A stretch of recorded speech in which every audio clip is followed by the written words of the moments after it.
Bueno, si uno tuviera que describir en qué andaban los distintos actores de la política o que influyen en nuestra vida, ayer teníamos a Milei en Perú, en la asunción de una nueva presidenta que lo primero que dijo es: voy a establecer el estado de sitio para cualquiera que no esté de acuerdo conmigo. Así arrancó. La titular del FMI, Kristalina Georgieva, en Vaca Muerta. Una obscenidad, imagínate, nuestro acreedor yendo a ver de dónde se va a cobrar. Y Majul saliendo a hacer campaña de, bueno, si te endeudaste es tu culpa, es por darte gustitos. El mapa es complejo, el de ayer. Y quiero arrancar por lo de Keiko Fujimori, para volver a aquella vieja tradición del periodismo que empezaba por las noticias internacionales, porque es muy fuerte que, imagínense, claro, hace un rato lo hablábamos, es como si fuera la hija de Menem y Videla, digamos, ¿no? Entonces de repente asume, los hijos no tienen la culpa de lo que hicieron los padres, pero bueno, en este caso, lo primero que dice al asumir es: voy a hacer un poco lo mismo que mi papá y voy a poner a las Fuerzas Armadas a cargo de la seguridad interior. Mirá.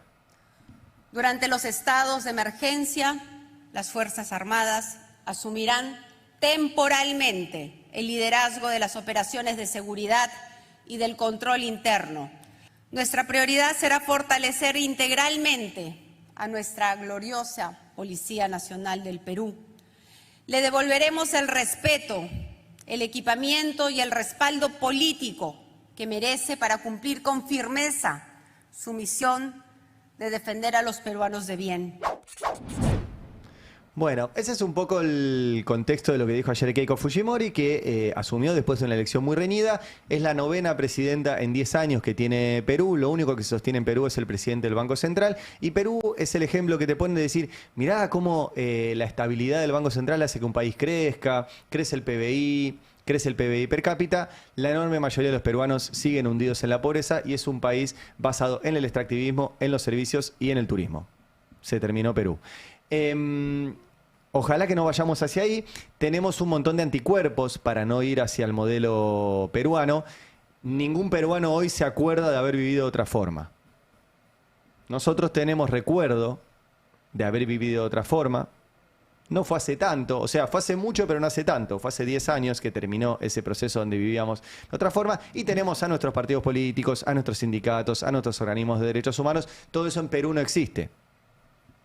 Nadie se acuerda en Perú de cómo se vivía antes de toda esta etapa de deterioro sistemático que hay de la política peruana. Ahora, Milei estuvo ahí, se sacó un montón de fotos y qué sé yo, y después recibió un premio. Y en ese premio, que le dieron en una universidad, dejó esta frase, mirá. Intentó un golpe de Estado con 7 intentos de juicio político. Además, sembraban el terror en las calles.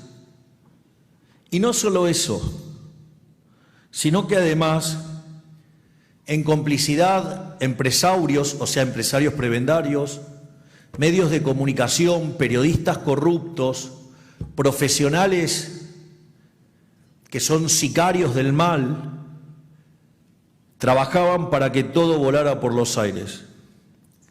No les fue bien porque en la elección ganamos 41-24, o sea, eso si hubiera sido una presidencial implicaba ganar en primera vuelta. Eso gracias al trabajo de mi hermana, que creó un partido, vaya que sí sabe, digamos, hacer cosas las pasteleras. Bueno, es tremendo porque imagínense que el presidente de un país va a otro lugar y cuenta que en su país es un caos. O sea, según el relato que hace Milei, esto es Haití.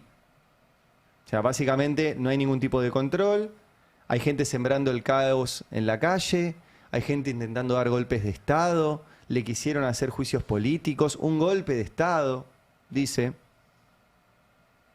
Bueno, nada de eso sucede. Ni hablar del resultado electoral, que encima le pifia los números. No salió así el resultado electoral.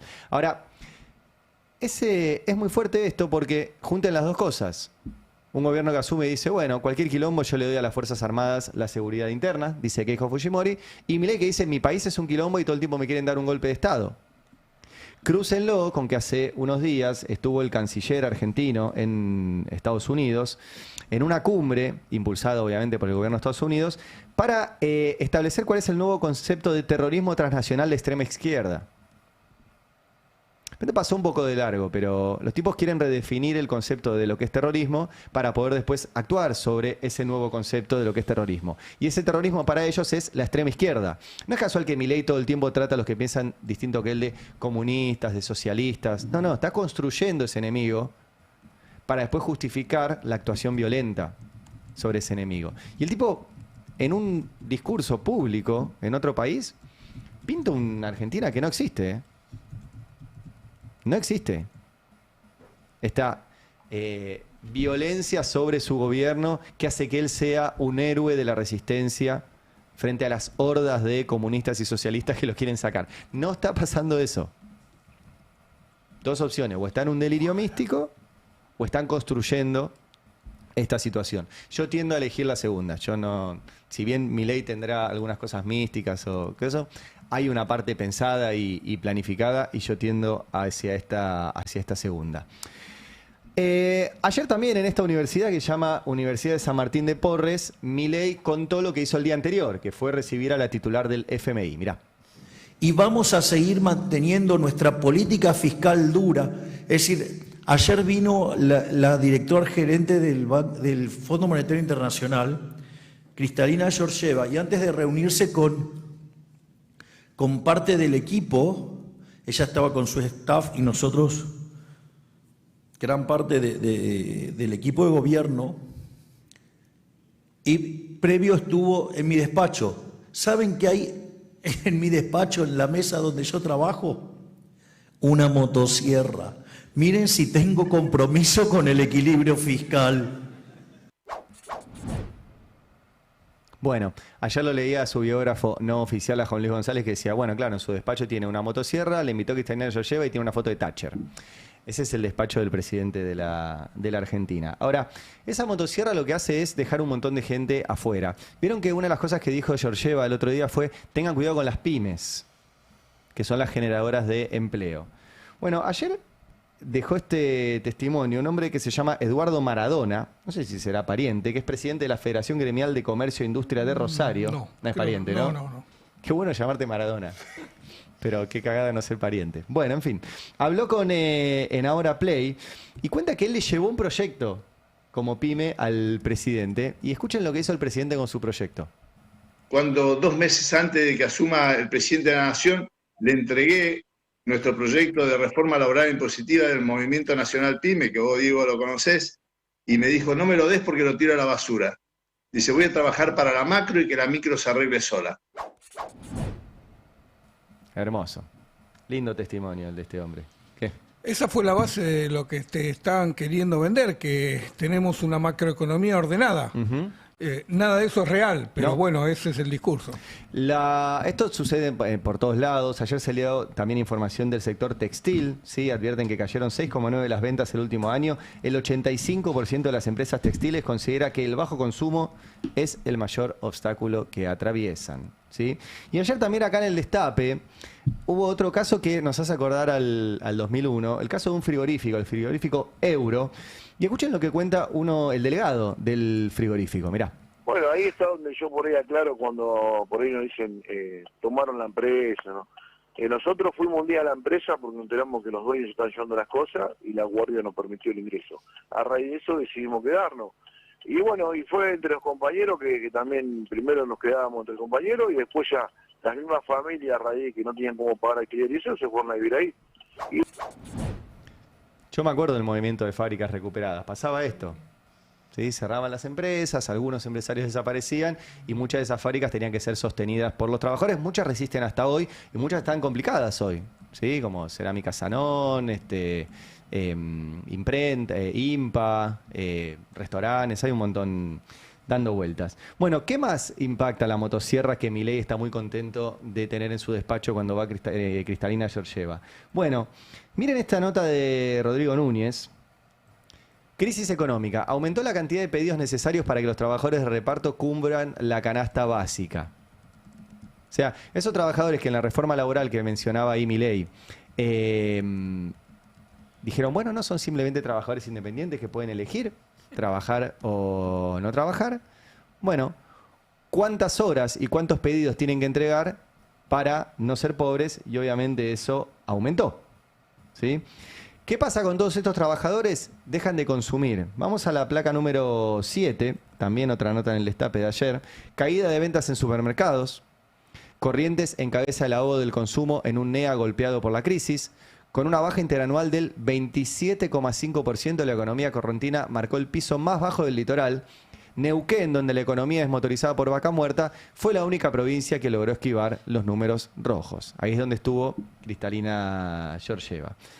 Otro dato que te marca esta crisis impulsada por la motosierra que Milei le mostró a Cristalina Georgieva es la caída en la venta de nafta. Usted piense que Georgieva fue ayer al lugar donde producimos nafta, donde sobra nafta, ¿sí? Y la venta de nafta, publica en este caso Clarín, tuvo otra caída en junio y cerró el primer trimestre en baja. En baja, ¿sí? La retracción de venta de nafta se sintió en 19 provincias. O sea, la nafta es parte de lo que está impulsando nuestro país. Tenemos más nafta, pero consumimos menos. ¿Sí? ¿Y por qué consumimos menos? Bueno, por lo que reconoció el vocero presidencial Adrián Rabier, que ayer explicó lo mismo que explicamos nosotros todos los días. Los salarios en la Argentina son peores que cuando asumió Milei. No lo digo yo, lo dice el vocero de Milei. Mirá. Entonces, cuando uno inicia un mandato con una devaluación del 118%, como le tocó a este gobierno el primer día, los salarios reales caen. Con lo cual caemos en un pozo en el primer trimestre de 2024. De ahí para adelante todo mejora. La producción, la exportación, los salarios reales, las ventas minoristas, ni hablar, por supuesto, los motores más importantes de agroindustria, energía, minería, etcétera, ¿no? Ahora, ¿cuál es la trampa? Si uno compara los salarios reales hoy con respecto a noviembre de 2023, con respecto a 2017, que fue el año de mayor actividad y salarios reales del gobierno de Mauricio Macri, o si uno compara con algún momento en el que la Argentina, con estímulos artificiales, logró altos niveles de actividad y de ingresos, entonces hoy estamos un poquito abajo y ese es el cuestionamiento. El vocero de Javier Milei dice que hoy los salarios son peores que cuando asumió Milei. ¿Cómo explica eso? Por esta última frase. Dice, bueno, se estimulaba de forma artificial el consumo y la actividad. Mirá vos. Qué pecado estimular el consumo y la actividad. Ahora no hay actividad y no hay consumo. Y el otro capítulo de todo esto, que incluso el gobierno ya lo ve, es las deudas de las familias. En este momento, ahora les voy a mostrar de vuelta el detalle, pero el contexto es que hay más de 6 millones de personas en la Argentina que no pueden pagar sus deudas. Nosotros repetimos esto todos los días, viste que cuando empezamos a hablar de esto estábamos medio solos, ahora se está sumando, e incluso el gobierno tiene que hablar de estas cosas. Entonces, bueno, ¿qué hacen frente a eso? En este caso no habló el vocero oficial, Rabier, sino que habló el vocero Blue, que es Luis Majul. Y ayer, Luis Majul dio una suerte de tutorial para explicar cómo no endeudarte. Esto pasó de verdad, no es pesqui. Esto que van a ver ahora pasó en el programa de Luis Majul con este tutorial. Mirá. Dato número 1, no usemos la tarjeta para endeudarnos. Lo dijo más de una vez Mariana Yalo y todos los expertos en finanzas. Dato número 2, no te endeudes si tu patrimonio o tus recursos no te dan para pagar esa deuda. Dato número 3, si te dejas darte un gustito y no podés darte un gustito, evita el gustito. Es la mejor manera de no endeudarse. Títulos. Bueno, yo vi este corte porque lo circulamos, lo encontraron los compañeros de redes del Destape, lo mandaron a los grupos, lo que sea. Pero dije, bueno, por ahí lo sacamos de contexto. Entonces dije, bueno, voy a ir a ver en qué contexto estaba diciendo esto Majul. Entonces ustedes saben que está subido el programa entero de Majul a YouTube. Sí, esto también, o sea, termina el programa, se agarra entero y se sube a YouTube para el que lo quiera ver de vuelta. Entonces fui a buscarlo porque digo, quiero ver el contexto en el cual lo dice. ¿Y saben qué encontré? Esto fue una casualidad, ¿eh? Lo cortaron. Mirá, los tipos, ahí ves el reloj y son las 10:33, 09, 010, 011, 012, 10:33, 014, 016, 017, 018, ¡pum! Pasa a 10:34, 22. Yo me volví loco porque no lo encontraba. No lo encontraba. E hicimos zoom en el reloj, porque son medio boludos. Si vas a cortar algo, tomá la precaución de que no se vea el reloj. Nos censuraron, Ari. No. Esto es censura. Pues mostrar el zoom del reloj. Miren, acá se ve 10:33, 10:34, 10:25, 16, ¡pum! 10:34, 21. Javier Milei se reunió con la titular del Fondo Monetario en Casa. Tremendo. Entonces, ¿qué es lo que acá descubrí ayer de casualidad? Queriendo ir a ver el contexto para no dar mal la noticia. Porque por ahí Majul estaba haciendo un chiste. Dijo, esto que voy a decir es un chiste. No tenés un gustito para no endeudarte. Podría ser un chiste que hace Pesky. Pues no. Lo dijo, pero después le dio tanta vergüenza que hizo la gran Johnny Viale. ¿Se acuerdan de Johnny Viale, no? Que estaba haciendo una entrevista con Milei, hizo una pregunta que no estaba pactada, interrumpe Santiago Caputo la entrevista y retoman como si nada hubiera sucedido. En la emisión en vivo que hubo, no se vio ese corte. Después, cuando fuimos a ver el crudo original, estaba eso. Bueno, acá es al revés. Lo que estaba en el crudo original lo cortaron. ¿Esto se puede considerar competencia desleal, Ari? Yo creo que con sí. mis abogados? Tenés que hacerle un... Porque yo no sé qué hacer ahora de humor, ¿entendés?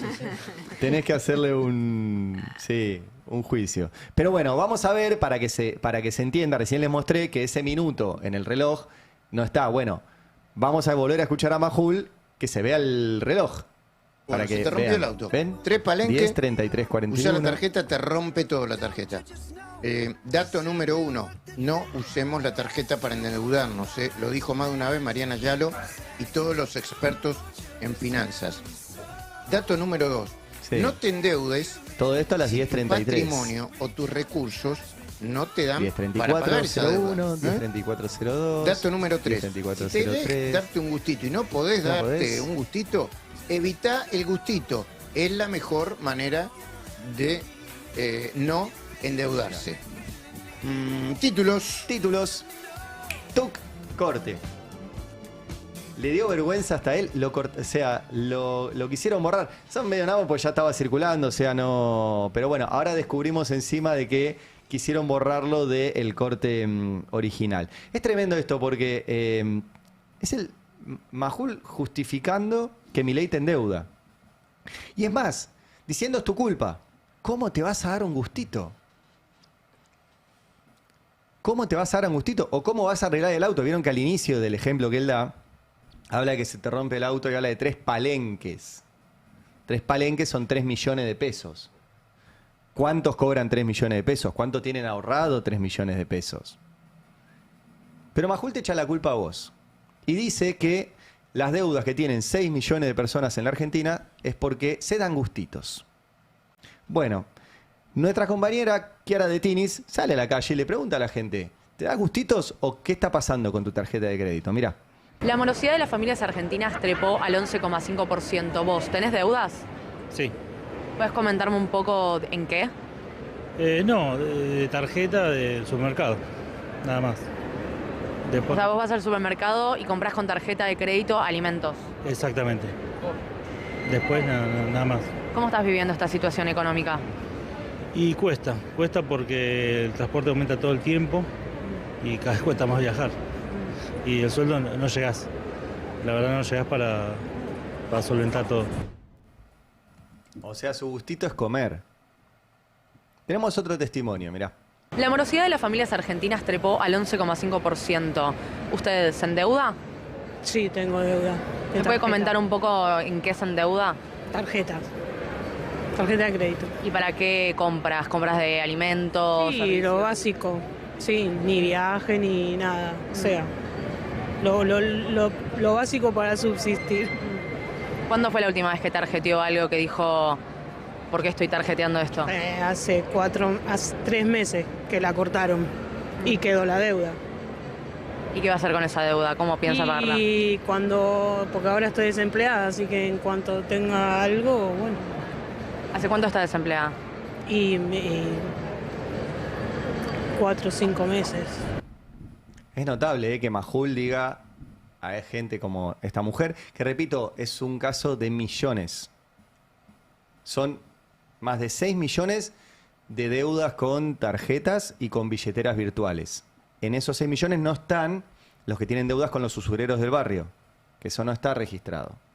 Me animo a pensar que es otro tanto. Majul le dijo, culpa tuya porque te hace un gustito. Ahora, ¿se le ocurrió a Majul?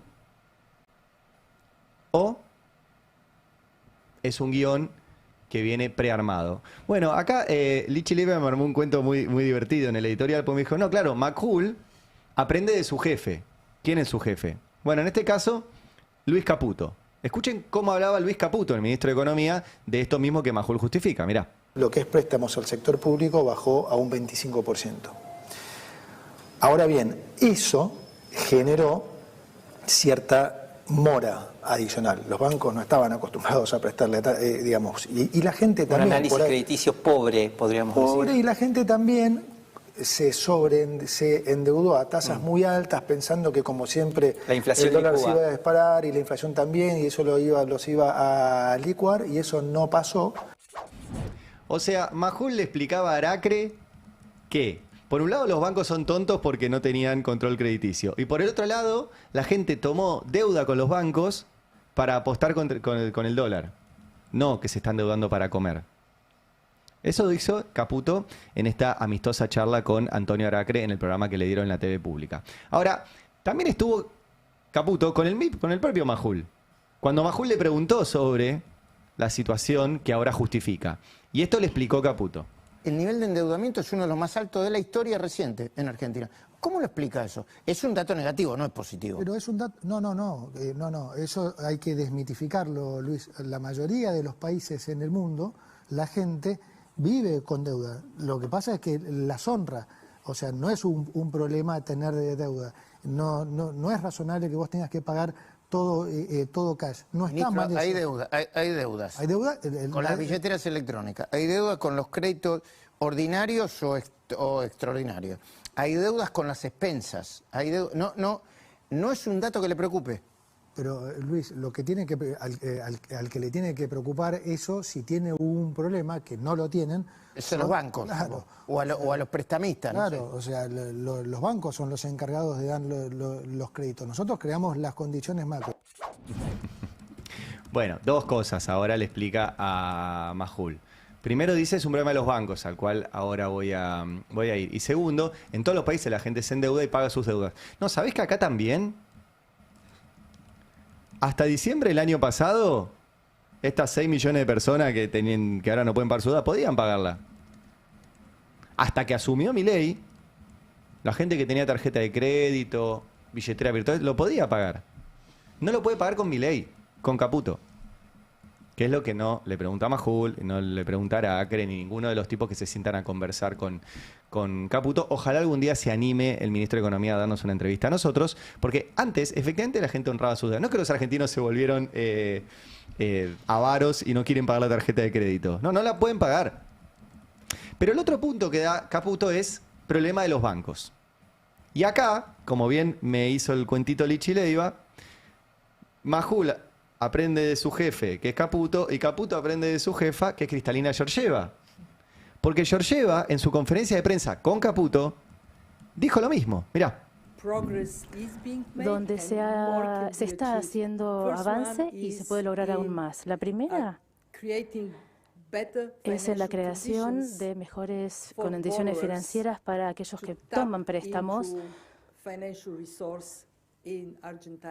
para poder utilizar los recursos financieros de los bancos argentinos.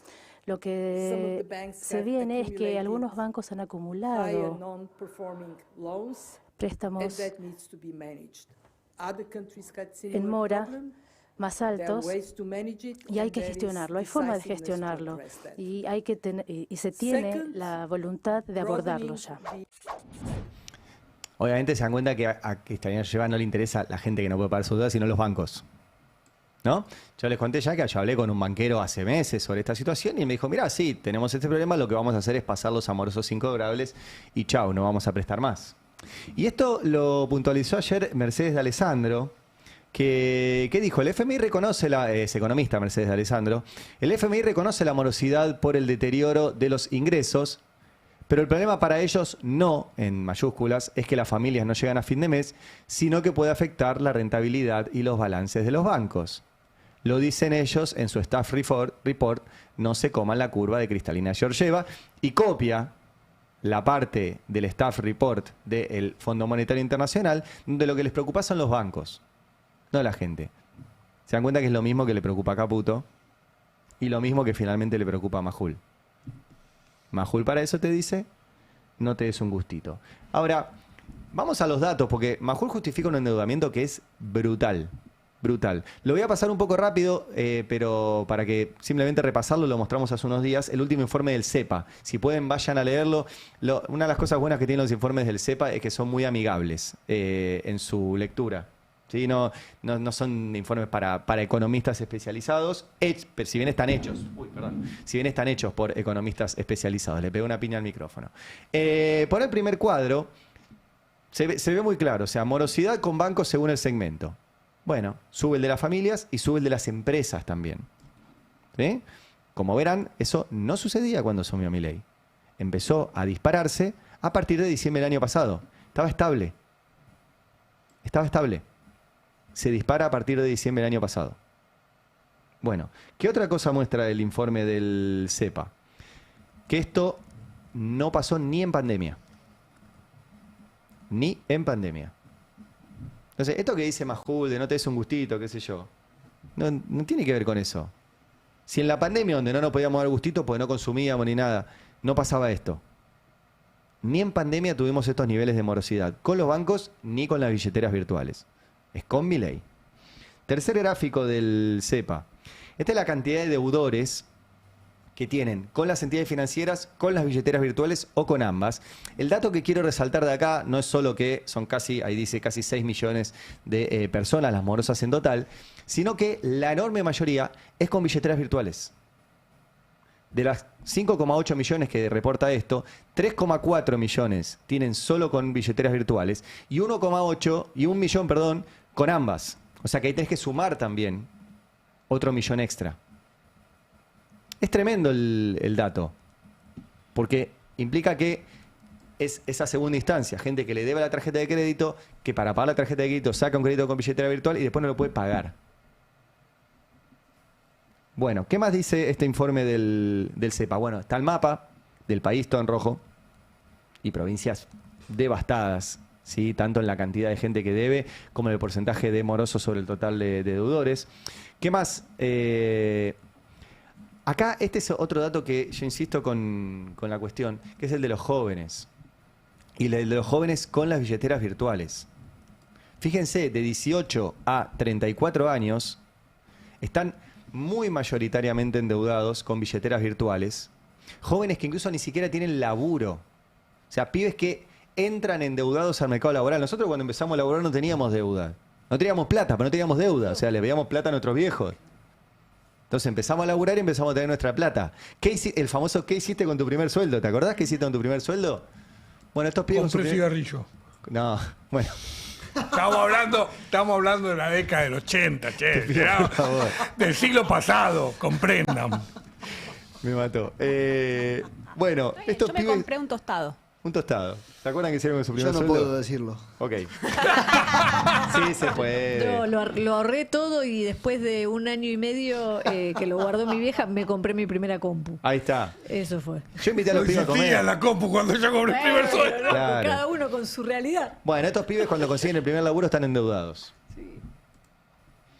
¿Qué haces con tu primer sueldo? Y pagás la deuda con la billetera virtual. ¿Vieron que lo que dice Majul es tremendo? Pero no es que se dieron un gustito. Los pibes entran al mercado laboral endeudados. Lo cual hace que cuando van a pelear su sueldo acepten cualquier cosa con tal de poder pagar la deuda. Es tremendo. Sigo con el informe del CEPA, lo voy a ir pasando. Pasar de largo es un poco parecido a lo que mostrábamos recién con las edades. ¿Tiene uno más el informe este? Sí. Bueno, acá está a quién le deben. Y esto es de vuelta. Mirá los gustitos de Majul. Tarjeta naranja, que es una tarjeta de consumo básico. ¿Sí? Que es para ir persiguiendo promos. Bueno, del universo de billeteras virtuales el 24% tiene quilombo con tarjeta naranja. Que obviamente tiene un quilombo de tarjeta naranja. Y un 9,4% con Mercado Libre. Ahora voy a volver sobre Galperín, que apareció con otro comentario racista. Sigamos. Este es... no llego a ver bien. También con las billeteras virtuales. Sigamos sí. Porque si no se nos va a hacer se nos va a hacer largo. Y esto es la morosidad contra el salario. Que este es un dato muy interesante. Está bueno este gráfico. Para los que no lo están viendo se los cuento. Este gráfico te muestra, pone la línea, como les estoy diciendo, en diciembre del 2024, diciembre del 2024, cuando empieza a subir la morosidad.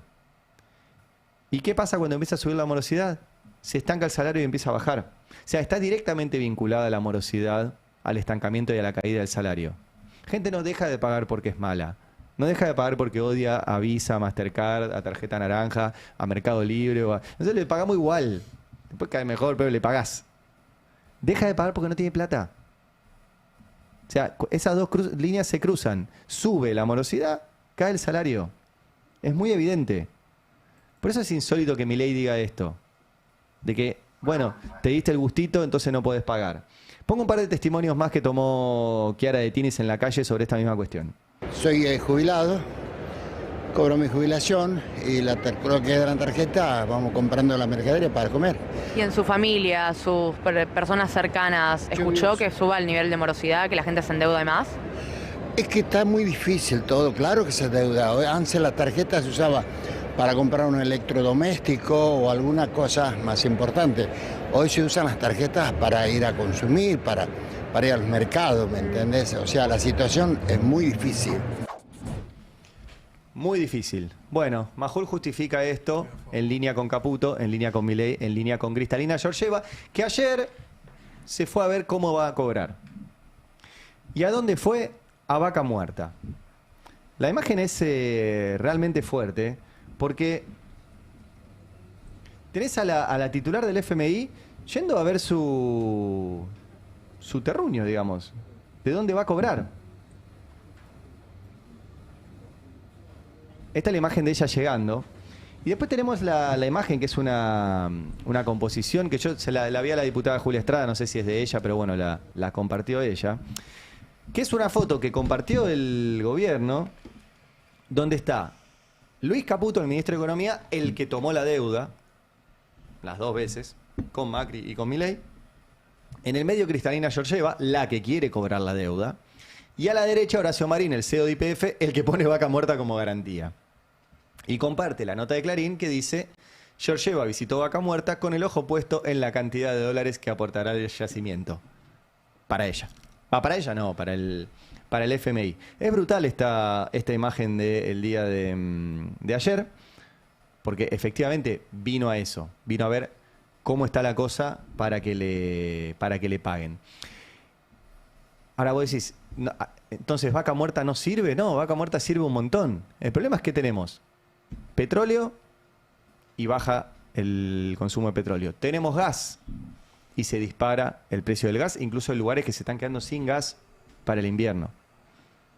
Y la titular del FMI viene y visita el lugar de donde sale nuestro petróleo y nuestro gas para decir: todo lo que genere esto no va a ser para los argentinos, va a ser para pagarle al FMI la deuda que tomó Caputo y después volvió a tomar Caputo. Y ahora Caputo va a tomar más deuda para pagar la deuda que tomó Caputo, que se sumó a la deuda que tomó Caputo. Esa es la imagen del día de ayer. Entonces me remite a lo que les contaba antes de la canción de Las penas son de nosotros, las vaquitas son ajenas, de Atahualpa Yupanqui. Bueno, en este caso las penas son de nosotros, el petróleo es ajeno, el gas es ajeno, pero también las vaquitas. Ayer me mandaron un informe que se llama Soberanía, Ruralidad y Trabajo del Instituto de Estudios y Formación de la CTA. Los autores son Juan Manuel Viluya, Emanuel Fernández, Daniel Godoy y Tomás Raffo. Esta es la carátula del informe. ¿Qué hicieron?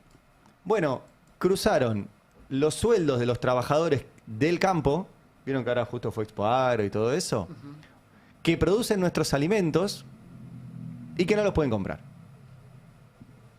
Es notable el laburo que hicieron, porque tiene varias partes. Primero pone la primera filmina.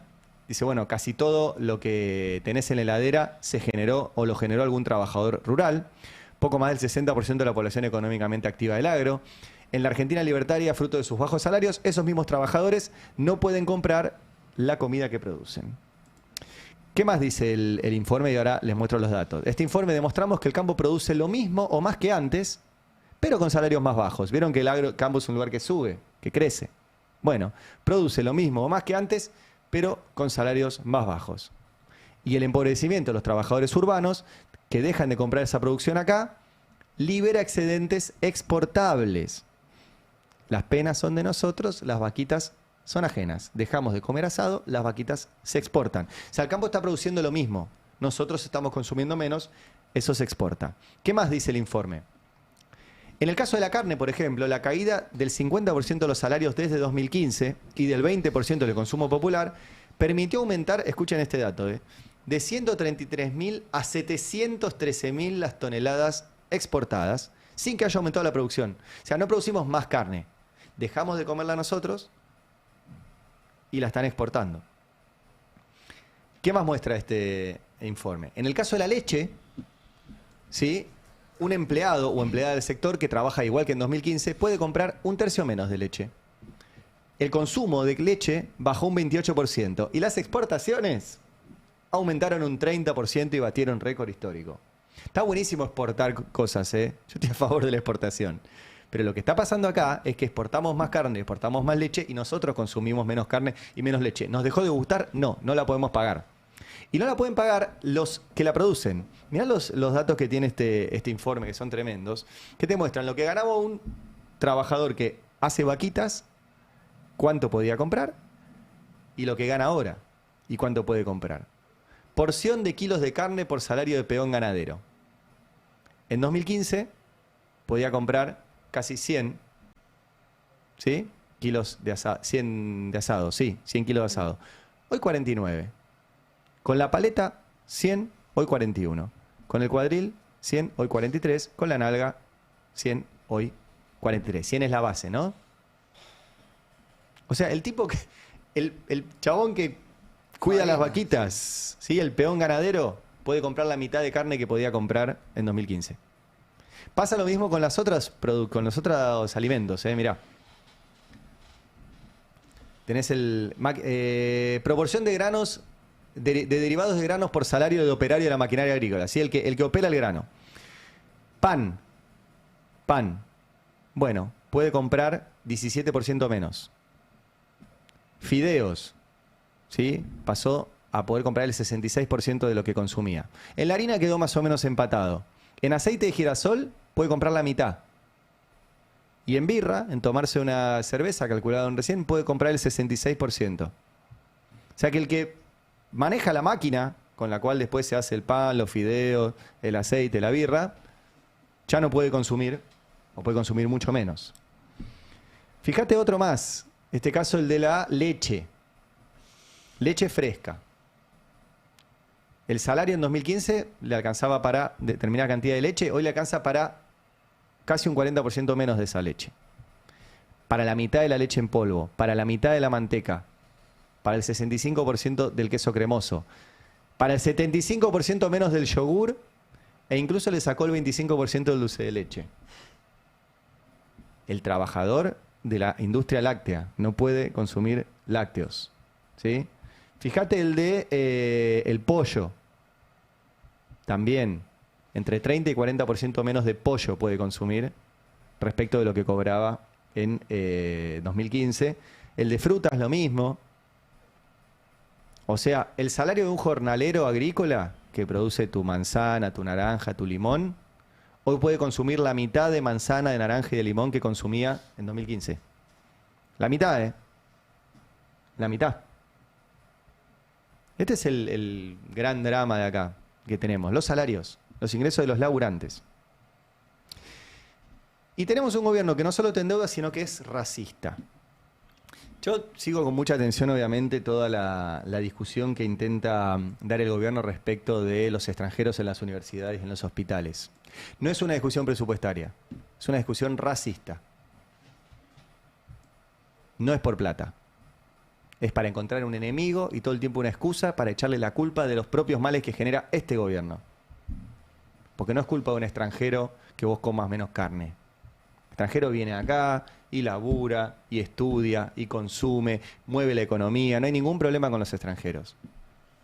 Ahora el gobierno despliega un discurso racista para ocultar los resultados de su política económica. ¿Y quién levanta ese discurso racista? Bueno, lo levantan tipos como el nacido en Argentina más rico, pero que eligió ir a pagar impuestos o no pagar impuestos en otro lugar para no pagarlos en la Argentina, que es Marcos Galperín. Es tremendo porque ayer, en medio de toda esta discusión que arranca el gobierno con el vocero Ravier, aparece este intercambio de tweets, ¿no? Y entonces Ravier publica un dato sobre la cantidad de extranjeros que hay en las universidades como si eso fuera un problema. Y Marcos Galperín dice, ahora entiendo de dónde salió la frase "qué país generoso". ¿Sí? Bueno, yo me acordé de un cuadro que subió hace un tiempo Dani Steingart, que en este país generoso mostró de dónde salen los empleados de Galperín. Los empleados de Galperín salen de esas universidades públicas. Es un país muy generoso que a los empresarios les provee de egresados de calidad de las universidades públicas. En este trabajo que subió en su momento Dani Steingart, mostró de Mercado Libre de dónde habían salido, dónde habían estudiado sus trabajadores. Y principalmente salieron de la Universidad de Buenos Aires y de la Universidad Tecnológica Nacional, dos universidades públicas. Y después aparece también, entre las primeras, la Universidad de La Matanza. Entonces, claro que es un país generoso. Porque este país que sostiene sus universidades y crea a esos académicos, científicos, licenciados, doctores, todo eso, después se los provee a empresas que eligen tributar distinto para desfinanciar el Estado argentino que sostiene esas universidades y les da esos profesionales para que esas empresas hagan plata. Es un país recontra generoso. Recontra generoso. Ni hablar, es tan generoso que a Galperín le perdona un montón de guita todos los años con una ley de promoción supuestamente de los desarrollos tecnológicos. En los últimos años le regaló este país generoso a Galperín casi 250 millones de dólares. Es un país re generoso. Porque entre todos le proveemos a Galperín, a nuestros egresados universitarios que trabajan para él y se fueron formados en nuestras universidades públicas, y le regalamos en 3 años 250 millones de dólares.